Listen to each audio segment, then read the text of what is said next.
Welcome home to USA Global TV and Radio, a place where dreams take flight, with authentic storytelling, diverse perspectives and meaningful conversations, where global stories unite and bridges are built beyond all borders. Discover world-class education, entertainment, hope and inspiration.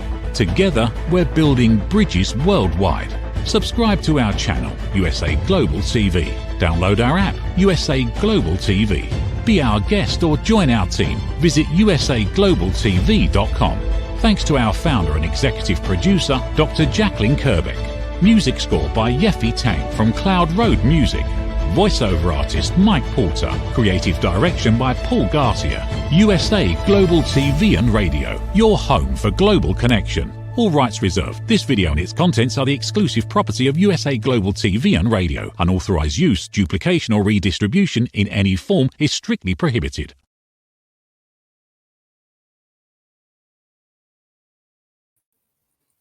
Hi, welcome to the Persistence Payoff Show. We're here on USA Global TV and Radio. I'm your host, Kimberly Schaefer. I'm the inventor of the Ring Thing, which is a waterproof patented ring holder. I'm a first-time inventor and entrepreneur, and certainly on my own journey of learning about persistence and the payoffs that it can bring. This show is focused on that quality and really learning from each other. How do people persist? Why do they persist? What can we do to share information? I think all of us face these times in our lives where we're at a decision tree where we can either give up on our goal or we can choose to persist. And so we're talking with people about how they make that decision and what leads them to persist. And it's a really inspiring conversation to have. That brings me to our guest today, Jen Flynn. I'm delighted to have Jen with us today. For the last 15 years, Jen has been a land investor, purchasing raw land and selling it to clients all over the country. She currently owns 18 parcels for a total of about 140 acres, and most of those will be purchased or leased for solar farm projects. About 17 years ago, before becoming a land investor, Jen lived in Vietnam for 2 years and subsequently opened a foster home for girls in Da Nang. Since then, the home is still going. It's called Mary's House. The kids have thrived, and dozens of young girls have finished high school and gone on to college. Before becoming a land investor, Jen also served with MetLife as a financial advisor for 6 years, and she has led seminars for Landmark Worldwide for 5 years. She's a U.S. Air Force veteran and lives with her wife in San Diego, and I'm also very honored and proud to call her my friend. So please welcome Jen. Thank you, Kimberly. Yeah, thank you. Thank you so much for being here. And as I thought about our conversation today, I'm seeing three main areas that I'd love to talk about. And one is your journey with land investing. The other is about Mary's House, the foster home that you founded in Vietnam. And the third is just your own personal journey of how you came to be where you are today. And I think all three of those are connected and very interesting.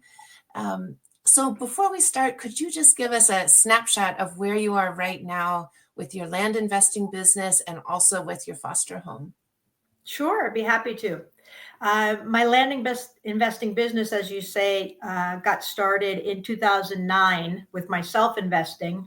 I was a victim of the market crash in 2008, as I know probably many of your viewers also got hit by the 2008 market crash. And my intention was to figure out how to recover my losses and then get ahead. And so I didn't want all of my money tied up in mutual funds. So I was looking at other ways to invest. And a friend of mine turned me on to land banking, which I had never heard of before. And I honestly thought I had to have millions of dollars to purchase land, but that's not the case. So I bought my first 2 properties in 2009. I still have them. They are increasing in value while I do nothing but just let them marinate. And eventually the development will be such that somebody will call me and want to purchase or lease those properties. Those will be for residential or light industrial development.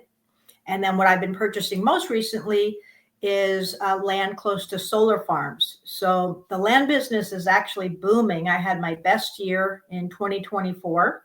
And I think that's in part to people wanting to diversify some of their assets so they don't have everything in mutual funds through a 401k or a managed account. You can actually get into California real estate with a minimum of $25,000. So I've been able to educate quite a few people on this opportunity. And it really fits for almost any person, whether they have money in a savings account or they have an old IRA. You could actually use that money through a self-directed form. Or some people are selling an apartment building because they don't want to deal with tenants, and you can do a 1031 exchange. So I'm very grateful that I got into this business. I'm the only one in San Diego County, really, that's a land banking consultant. And I've got colleagues all over North America, and everybody's doing really well right now. That's so interesting. And so when you mentioned that you're focused in Southern California, but it's happening all over the country. So are there similar land banks in other states around the country? There are, yes. There's other companies that do what we do. My broker, Valor Real Estate Services, is headquartered in Woodland Hills, California, and we only look at land that's in Southern California.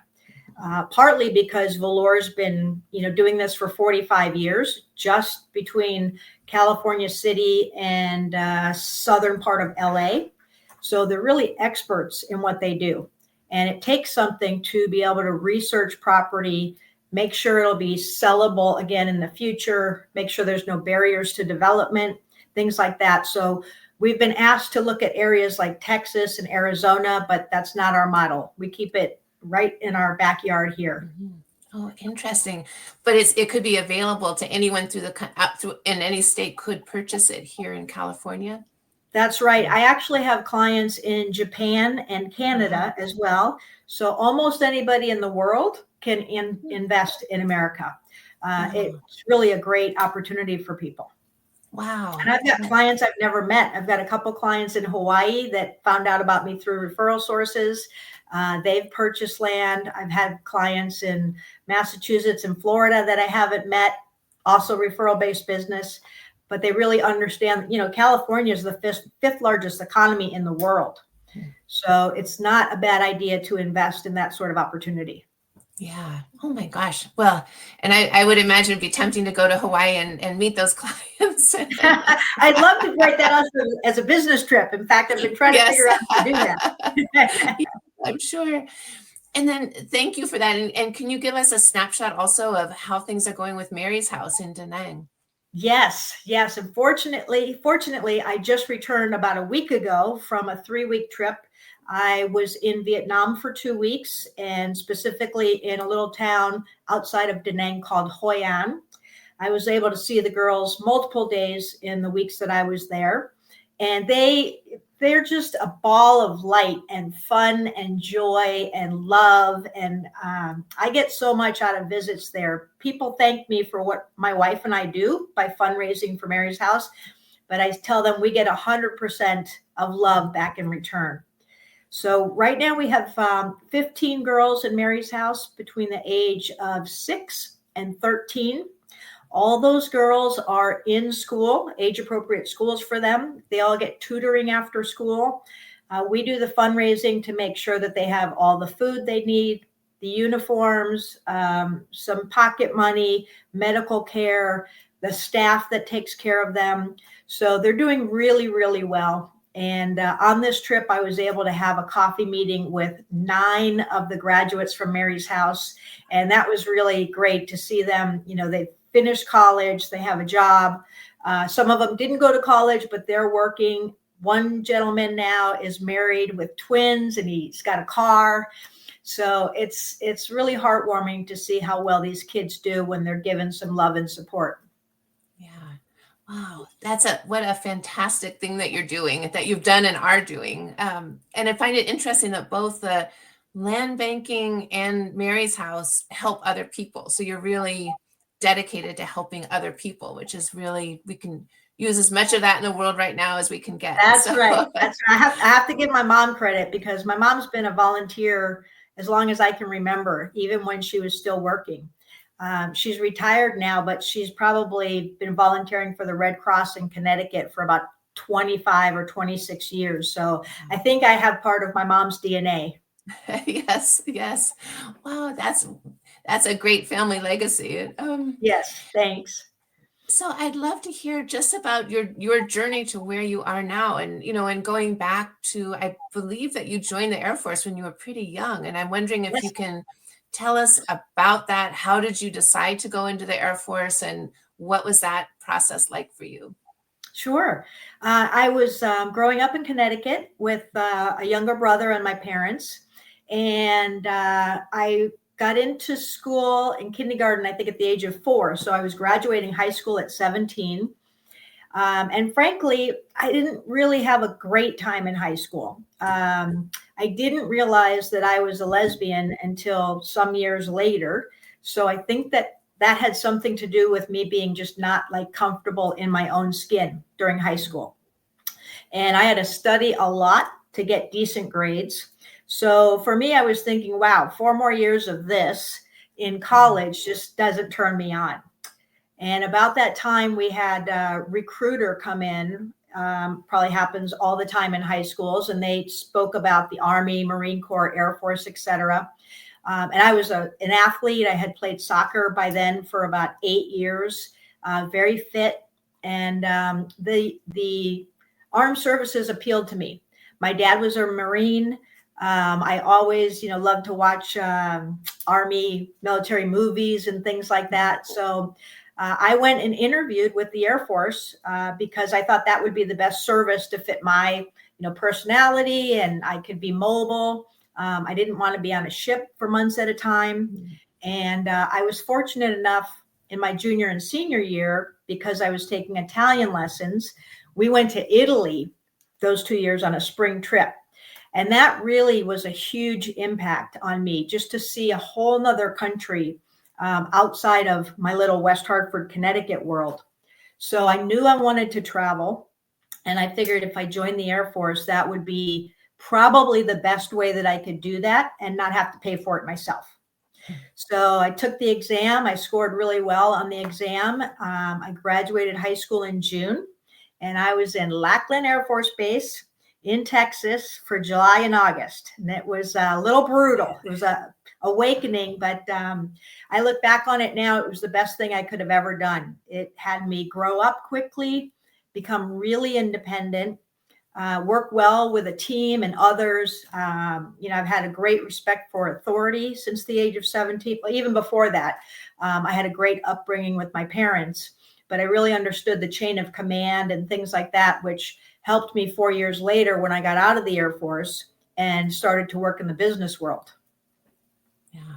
Oh, I love that. And I was laughing to myself when you talked about being in Texas in July and August. That's a tough.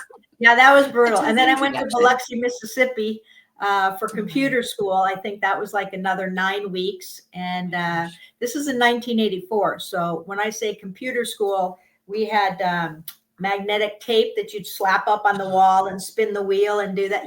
Kids today probably don't even know what that is really, but yeah, we did a lot of that. Optical character readers. I was trained on reading the ticker tape, like the teletype stuff, because I was transferring message traffic from base to base.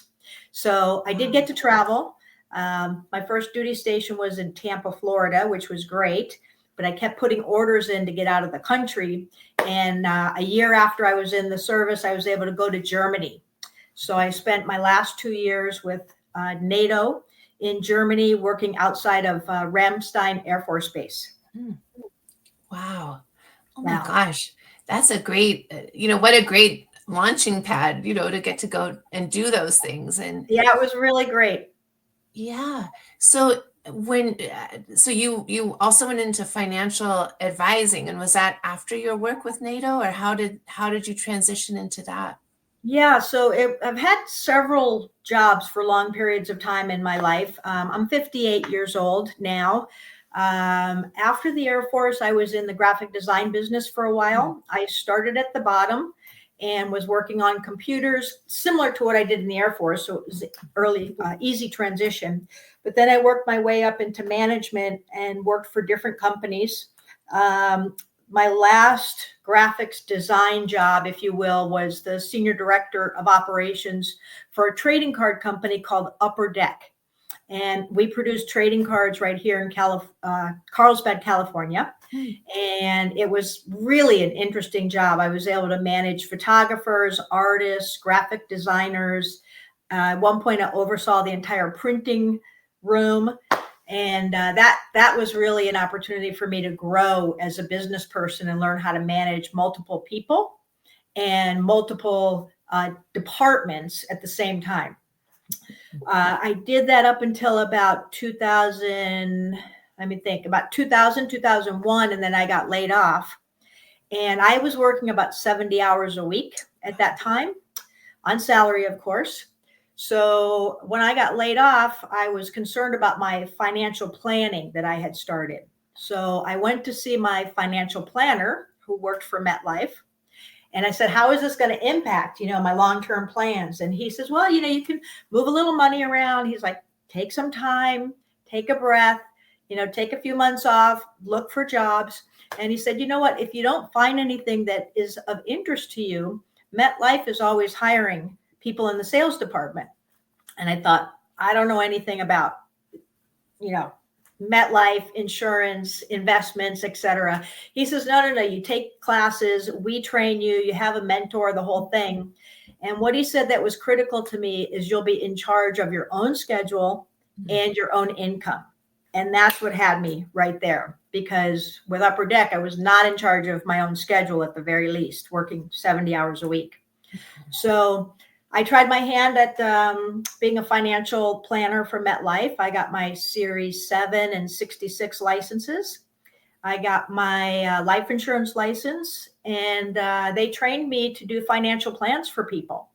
So I kind of ran the gamut with what the offerings were. I sold life insurance, disability insurance, long-term care. I helped people put all of their data into a software system that then would spit out this information for them of when they could retire, if they saved enough money starting now, when they can retire, and how much money they would have. So they could, hopefully 30 years sooner. Sometimes it was 10 years for people if they were procrastinators, but they could plan now to meet the goals that they had. So that was a pretty fun job. And I learned a lot for my own self in how to manage my own money, in how to diversify my assets so I don't have everything in one basket. How much life insurance I should have, how much my wife should have. It was really a great opportunity for me to learn. And that job lasted until 2008. Right around that time, I got a divorce from my first wife.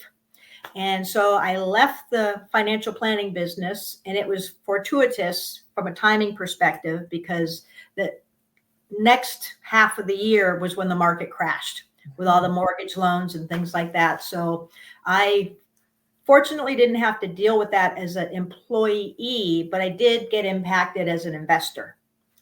And around that time, I figured I wanted to travel. So I had a trip already booked in Asia, Thailand, Cambodia, and Vietnam. So I went on that trip.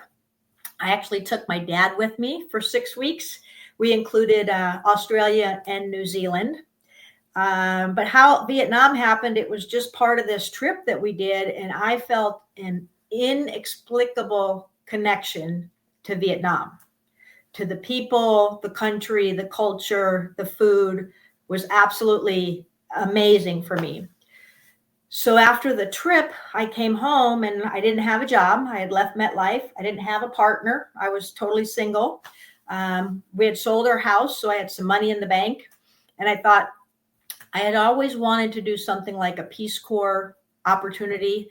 But what I learned is you do some training and then the Peace Corps tells you where you're needed. I didn't like that part. By then I was about 41 years old, and I was like, I'm in charge of where I go these days. So I found an organization in Vietnam that took in volunteers, and you would get some training, and then you'd go to a variety of different places to spend your time helping orphans and disabled kids. And it was life-changing for me. I was supposed to be on this assignment for 3 months. And what happened was I liked it so much. I talked to the CEO of the organization and said, if you pay my expenses, I will stay in Vietnam. I'll work for you. I'll write your standard operating procedures. I'll train the volunteers that were coming in from all over the world, and I'll help you fundraise. And he's like, you're hired. Wow. So my 3 months turned into 2 years of living in Da Nang, Vietnam. And that's where I really got immersed in everything about the whole culture. And that's how I met the owners of the nonprofit that I'm currently with, which is called Giving It Back to Kids. Oh my gosh, what a great journey and great story. And as I'm listening through the lens of thinking about the quality of persistence, I can see that in so many aspects of what you're sharing. So going into the Air Force at a very young age and thriving, and then going to Germany with NATO, and then learning about being a financial advisor on your own, starting at the ground level with the card company, and then what you have done in Vietnam. So I'm curious to know, where do you think that quality comes from for you? Is that something that you've learned over time, or is that more hardwired into your personality? I actually think part of it is hardwired, because I can even remember now when I was about 12 years old, growing up in Connecticut, we would have blizzards. And I would see people going out to volunteer and rescuing families out of a home when they didn't have heat, and getting them to proper places, and just all sorts of stuff that happened with blizzards, and you need volunteers. And I wrote a letter to the governor, Ella Grasso, back then. And I said, I want to be able to volunteer. I see you on TV with all these people, and I want to help. And although I was 12 at the time, so they couldn't take me into that program, she gave me some great advice to find something that was more age appropriate, and find a different way that I could give back. So she didn't shut me down. I don't even remember what I started to do back then at 12, but I'm sure it had something to do with kids, because that's also a draw for me. And I've pretty much been doing some sort of volunteer work ever since. Even when I was in the Air Force, I coached kids soccer. And then I've been part of Rotary, which does a lot of volunteer work. We've been to Mexico a couple times to build houses for people. And anytime I hear of a cause, if somebody's collecting blankets or they need baby care items, I have a WhatsApp in my neighborhood that I put together. We now have about 85 people in the WhatsApp. And I just put a blast out there and say, hey, we've got somebody in need. Can anybody help? And most of the time, somebody can satisfy that need, whether it's with an item, volunteer hours, money, or something. So, I mean, if I could get paid for being a volunteer, I could probably give up being a land banker, but I don't want to give up either one. No, that's right. It sounds like you got a good combination going on. That's right. That's right. Yes. So going back to, so you're in Vietnam now for a couple of years, and what led you to establish Mary's House, number one, and number two, how did the name come to be? Was there a person named Mary that you were honoring? Yep, there is. It's my grandmother. When I was in Vietnam for those 2 years, I saw a lot of different programs. So we had infants that were being adopted to America and other countries. We would help the carers, we called them mothers, feed those babies, change diapers, do that sort of thing. We had older kids that we would play soccer with or teach English to. We had disabled kids that we would do some crafts and activities with. So there was a wide variety of opportunities that I saw. And when I came back from Vietnam, that was 2010, I was involved with Landmark Worldwide. So prior, I was a participant in courses, But in 2010, I actually registered myself to become what they call a seminar leader. And I was leading seminars for other people that had done the Landmark Forum. And around the same time, I took a class as a participant, which was called Self-Expression and Leadership Program. And in this course, everybody had to come up with a project, and you were taught how to create milestones to meet the deliverables to get your project all the way through to fruition. And it requires you to enroll people in helping you either with time or money or ideas. It had you do a lot of research so you could figure out how to really get your project off the ground.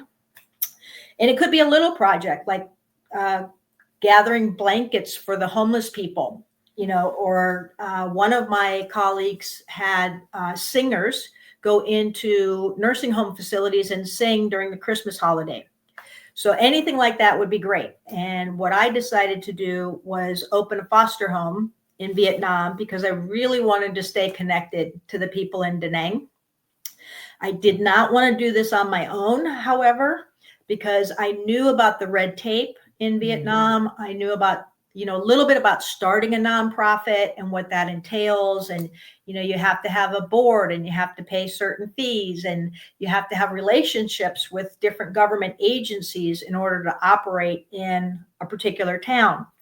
But I knew Robert and Dorothea Kalachin, who founded Giving It Back to Kids, and they already had the nonprofit. So they only lived about 2 hours north of me here in California. So one day I called Robert and I said, look, I have this idea. I'd like to open a foster home in Vietnam, but I don't want to start it from scratch. I don't have the wherewithal or the capacity to do that. And he said, it's kind of ironic that you called me today because a week ago, the Vietnamese government called him and said, we have a building that we're willing to give to you. And we have street kids, if you will, that are in need. Could you open another foster home? And Robert really wanted to do that, but he didn't have money in the budget. So I said, we're in like Flynn. I said, if you get the building and start interviewing the kids, so we get the kids situated, Lauren and I will do the fundraising and we'll get a foster home started. So I named the foster home Mary's House because my grandmother on my mom's side, who I was very, very close to, was named Mary.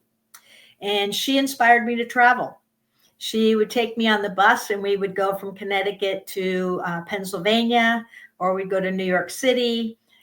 She was the first person I told that I wanted to join the Air Force when I was 17 years old. And I wanted to honor her in some way. So we have Mary's House now. It's been operating. We're now in our 13th year. And we've partnered with Robert with Giving It Back to Kids. So they run the nonprofit day to day, all that stuff. And Lauren and I are accountable for the fundraising and sending the money over there to take care of the girls. So it's been a really, really good partnership.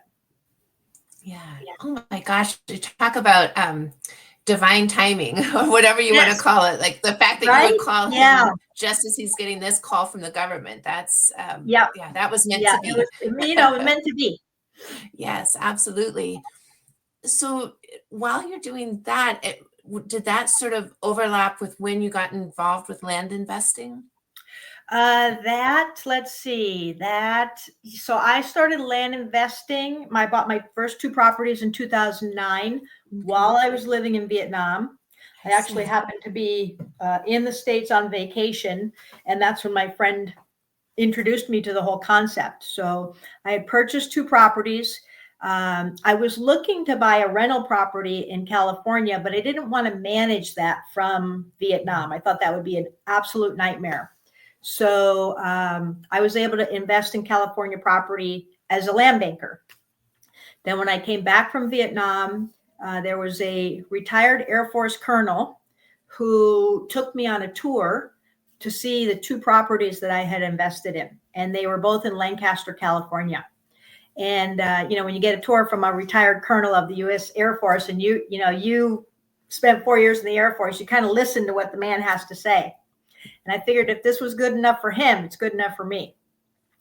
So he took me on the tour through Lancaster, and I saw the development and the number of homes that were being built and the streets that were being widened and paved, et cetera.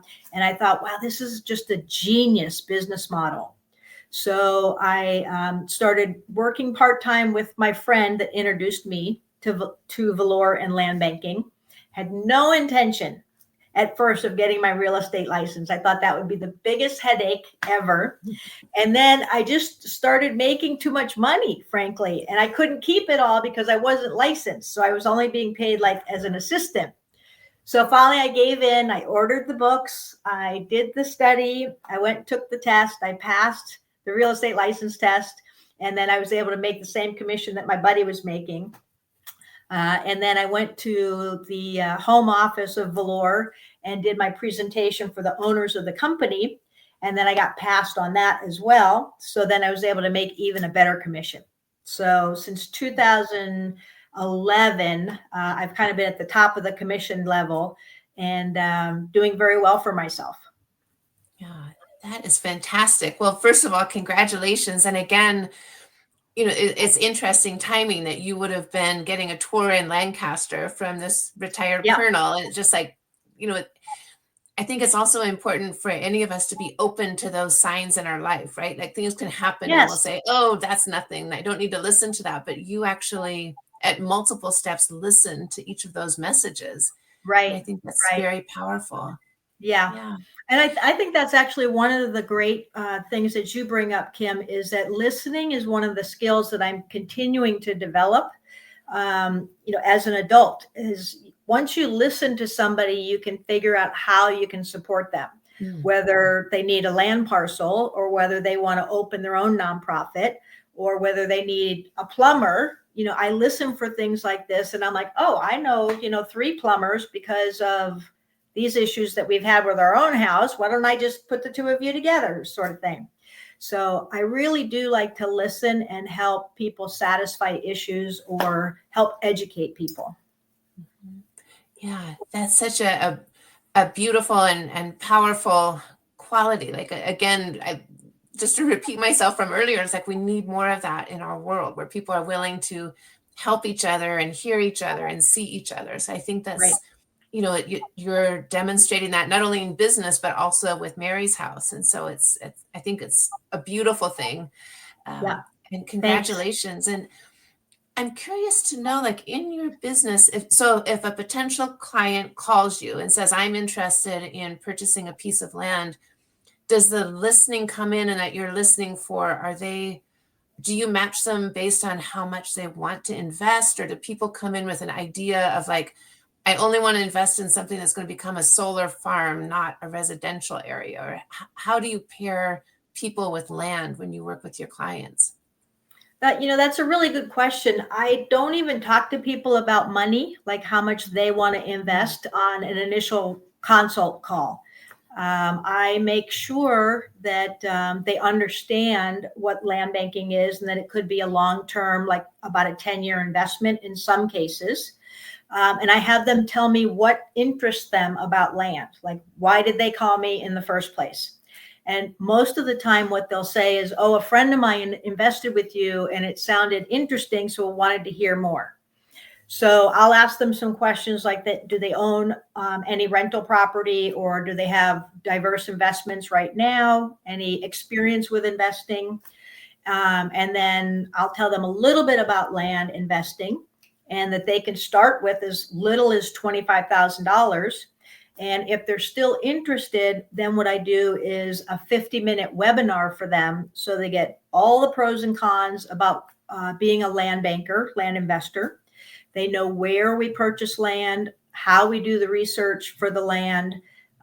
They know what some of our other clients have purchased and sold for. So they have some actual examples of what they can expect for over time. And then, they see the presentation. If they want to take the next step, then I listen for how much they want to invest. And at that point, let's say they want a $100,000 property. At that point, I go to Valor and I say, I have somebody that's got this budget, and I wait for a piece of inventory from the company. And then I'll highlight that property for the potential investor. And if they want to move forward, then we take the next steps. All right. I like that, because what it feels like is that you're pairing people and facilitating. It's not so much that you're doing a hard sell of, oh, I've got this great piece of property and you've got to have it right now. It's Right. what are you looking for and how can I help you get that? Exactly. Yep. Because like people don't need to invest in land. It's not like you need a place to live, so you may need to buy a house or you need to rent. This is an alternative investment, which a lot of people don't know about. So I tell people straight up front, I want to educate you about land investing. I go to businesses like real estate offices, lending offices, even financial planning offices, and educate those people on alternative investing. And then they do with that information what they want. If they want to send people my way, great. If they just want to kind of keep it in the back of their mind as an option for the future, that's okay too. Yeah. Wow. I really like that. I really like that model. I know we have just a few minutes left, and I'm really curious to hear from you. Like, you've worked with so many people in so many different ways, through your financial advising, Mary's House, the military, your land banking business. Have you noticed any commonalities or similar qualities across people who have succeeded in achieving their goals? Are there any couple things that jump out at you? Yeah. And, in thinking about being on your show today, I actually looked up the definition of persist. I knew what it meant, but I didn't know from the actual definition. And a couple things I think are requisite to answer your question. So definitely people that can knuckle down and dig in. And this was actually part of the synonyms for the definition. Mm-hmm. They follow through, they hang in there. And those are the people that I have seen that persist time and time again, whether, it's multiple businesses like I've had, or it's one phase of their life, like a medical challenge. If you can persist and knuckle down and dig in, you can really alter your future. I really believe that, you put it out there and things are going to happen. So I'd say that's probably the biggest common denominator, is people who are go-getters and they just do not let up. Yeah, that's a great. I had been meaning to put a picture behind me. I've decided that my own spirit animal is a woodpecker, just because they don't give up. They keep going. Yeah, they never give up. No, especially when you're trying to take a nap. Yes, so I try not to be as annoying as a woodpecker, but that quality, I think you're absolutely right, of just keep going until you don't quit. achieve. Somebody's got a great quote about failure. If you don't fail multiple times, you're never going to succeed in your life. So failing is okay. It's a learning process. It's totally okay to fail as long as you get back and try again. And keep going. I absolutely agree with that. I really agree. I totally agree with that. I was listening to a podcast yesterday with Coach Corrali, the former pro volleyball player, and he said something that's really been on my mind today. I'm not going to say it exactly right, but basically they were talking about, does he get nervous before big matches? And he said, of course. And he said, if you never get nervous or you never get scared, you never need courage to push through it.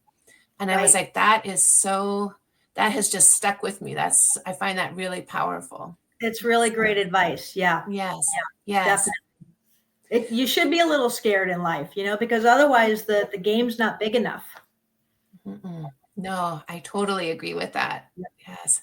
Well, before we let you go, could you let us know how people can connect with you if they're interested in getting more information or just connecting with you for about Mary's House or land investing? Sure. The best way is to either connect with me on Facebook, LinkedIn, or you can email me at jen@jenflynnland.com.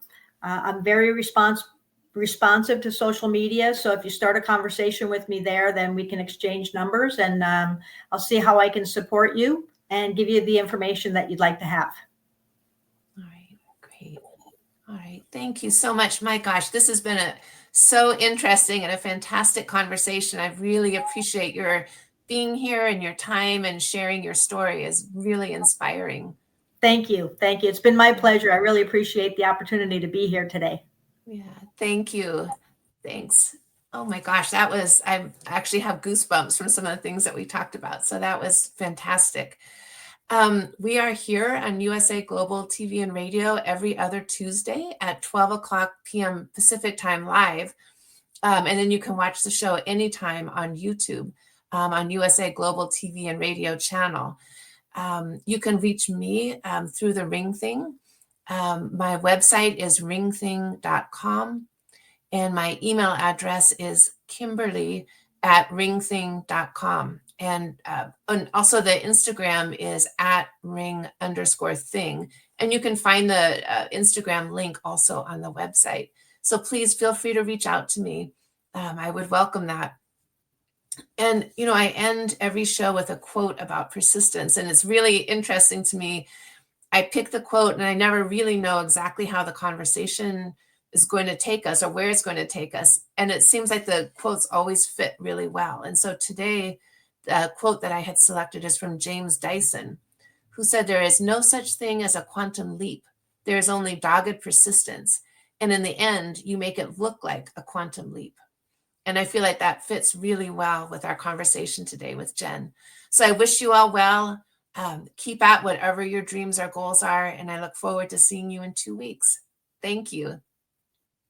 USA Global TV and Radio proudly presents our partner and sponsor, Mr. Philip Sykes and the British School of Excellence.